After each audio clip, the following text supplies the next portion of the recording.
discussion around the divine feminine, I want to take a moment and talk about some of the, I guess, energy and conversation that's been happening over the last couple of years. We've been previously in a space where it's been all around making things happen, the hustle, really trying to lean into a space to get shit done.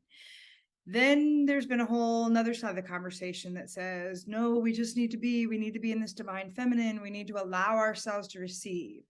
And I want to actually spend some time talking about the need for both. The opportunity is that we need a healthy balance. We need a healthy balance between both the divine feminine and the divine masculine. So what does that actually mean? Yes, we need to step into a space that allows us to be more than we're actually doing. We need a space where we can allow ourselves to receive, allow ourselves to be present to the things that want to show up for us. Most of us, if you know anything about human design, 75% of the population is some form of generator. They're either a manifesting generator like yours truly, or they're a generator. And so our whole signature, our whole strategy is to wait to respond. Now, that doesn't mean you're passive. That doesn't mean you're stepping back and you're like, oh, I'm just going to wait until someone tells me what to do or that I have something to respond to.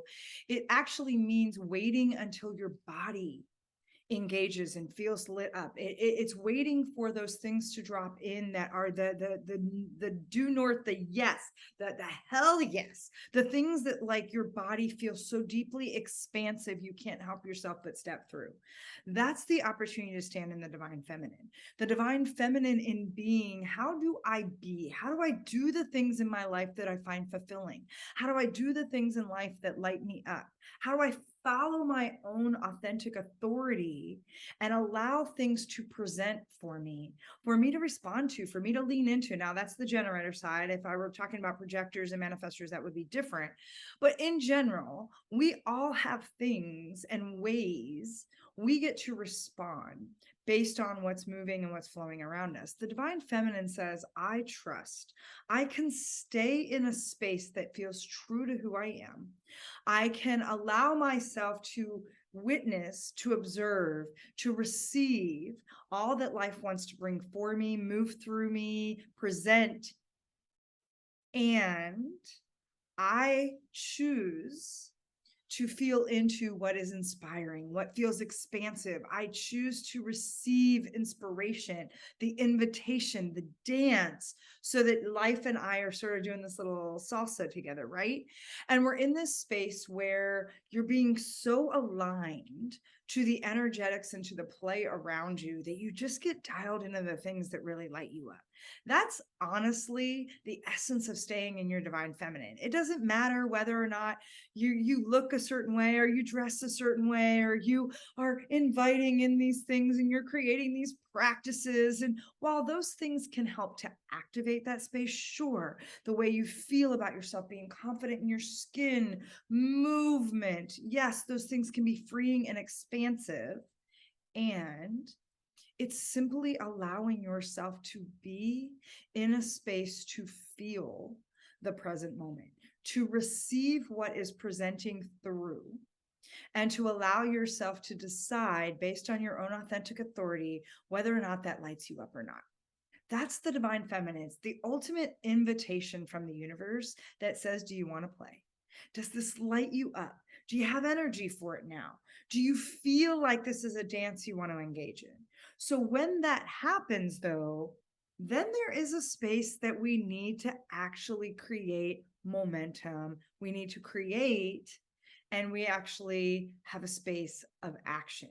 And so what happens is, I feel like every time we have one of these conversations, whether it's this or that, yin or yang, feminine or masculine, we get caught up in the space that creates so much duality between the two that we're polarizing things in a way that says either or, when actually it's this beautiful and so much better. And what I mean by that is we have now had conversations that are starting to overcorrect in the space of the divine feminine, at least in my opinion.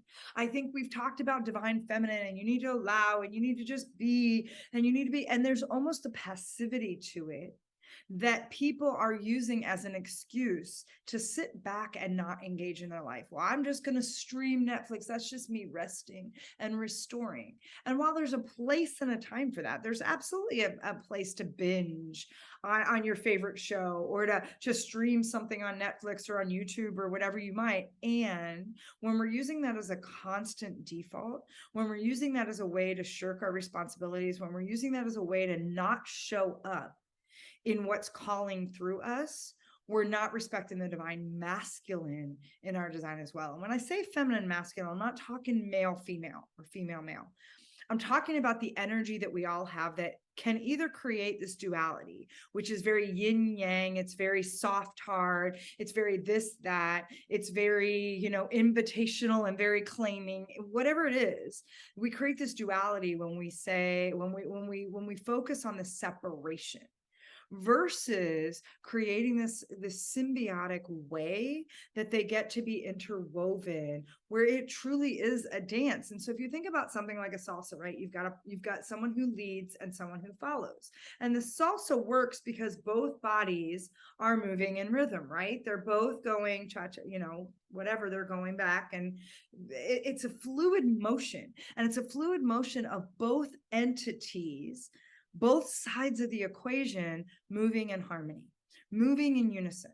And so I say that because we get so caught up in this overcorrecting. While I will agree, there is some very aggressive, imbalanced, unhealthy masculine energy that we've been feeling. And if you know things about human design, it actually is the design that's happening and the cross that's currently present that has this very systemic, masculine, patriarchal kind of energy to it.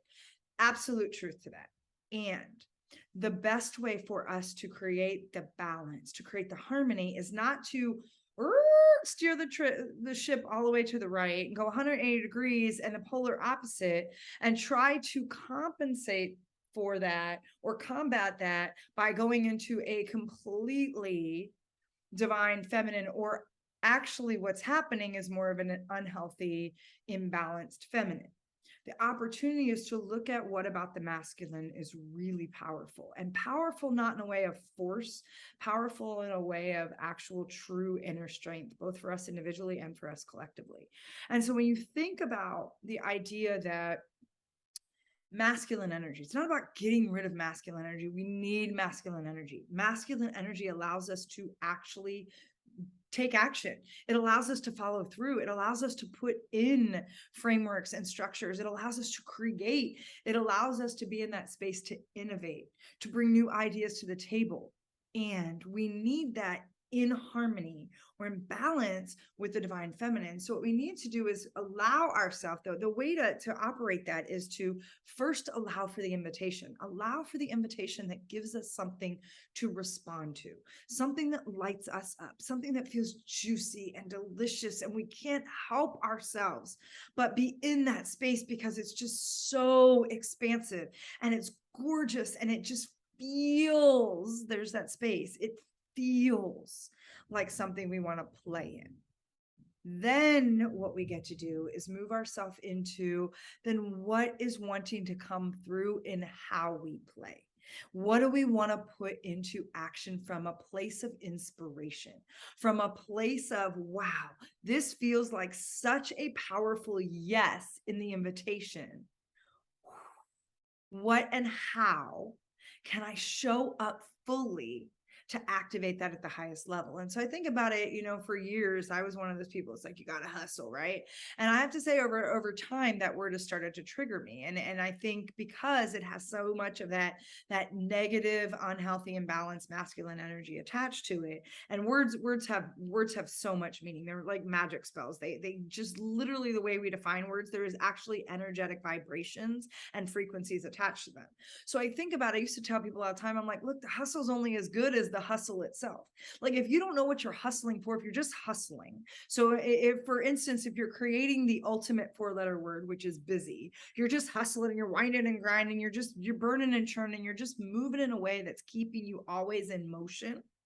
You'll never be in a space to allow what wants to present to come through. You won't allow yourself a space to dance in that divine feminine, to wait and see what's inviting, what's luring, what's kind of tempting and teasing and tantalizing for you.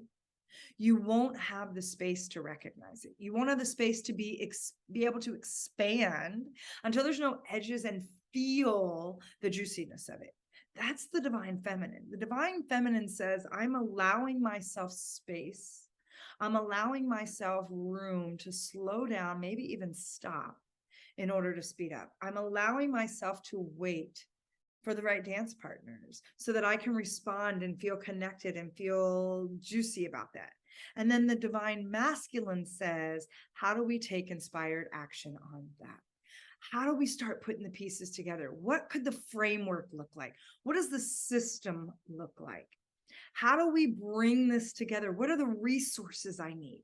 How do I create some milestones and some opportunity to like see this through to the end? So we need that deliberate dance, that deliberate way to move in between this delicious invitational space that's feminine, that's softer, that's slower, that allows us to savor, to feel, to taste, and then come in and take inspired action that allows us to move in a way that's aligned with our authority, aligned with how we're wired, aligned with what's lighting us up, and actually create a way to innovate, to introduce, to bring life to this, to actually create a space that's tangible so that we can take all of this that we're dancing in and bring it back and give birth to it into its materialized world, into human form, into the way that we get to engage with it, into the structure it needs to be, into the way that we get to like experiment with it and play with it. And so I say that because there's this opportunity to merge those two things together. We need to get out of this or that, yes or no, top or bottom. Like it's not about either or. It's about this beautiful and so much better and all of it. And imagine the things that we haven't even dreamed about in the possibilities. And so today I just want to invite you to play a little bit in those two spaces. Start to ask yourself questions around, what does the divine feminine look like for me? Not what does it look like for everybody else and everybody with their warrior goddess and this and that and whatever they want to tell you divine feminine looks like. I want you to look into yourself. I want you to create a space for yourself that says the divine feminine feels like this for me. And then I want you to get curious about what the divine masculine looks like for you. And again, the divine masculine looks different for each of us. It's not about looking and seeing what everybody else is doing outside of you. It's about you getting to a place where you can get clear about how those two things work inside of you, how you feel into that invitation space and how you allow yourself breath for the creation space, how you create the space where you can dance between the two of them. And so what I'm offering is all you do is spend a little time and get curious. Curiosity is one of the best tools you have. So get curious about what that feels like, what that looks like, how that shows up for you. Just be an observer, no judgment around it. Just notice what you're leaning into. Notice what's trying to move through you and give yourself the space to start to experiment around what that harmony and what that balance looks like for you. So with that, this is Candy. I am your change catalyst here today, and we are just going to keep leaning into these conversations around big topics that are going on in a way that hopefully we can bring them into something that feels a little bit simpler to get our head around. I know for a while I struggled a long time with people talking about divine feminine. I thought it had to look a certain way. I thought I had to channel my inner warrior goddess. I thought I had to like meditate 20 hours a day, or I had to do these like, yin yoga, and all of that's beautiful and serves a purpose. And if that's what speaks to you, yes. And I've learned over the course of, work that I've done for me, and getting still and understanding how I'm wired and understanding who I am, I've learned that the divine feminine for me looks different than the divine feminine for other people, for the people that I go out and that I watch. And I've learned that I don't need that external validation.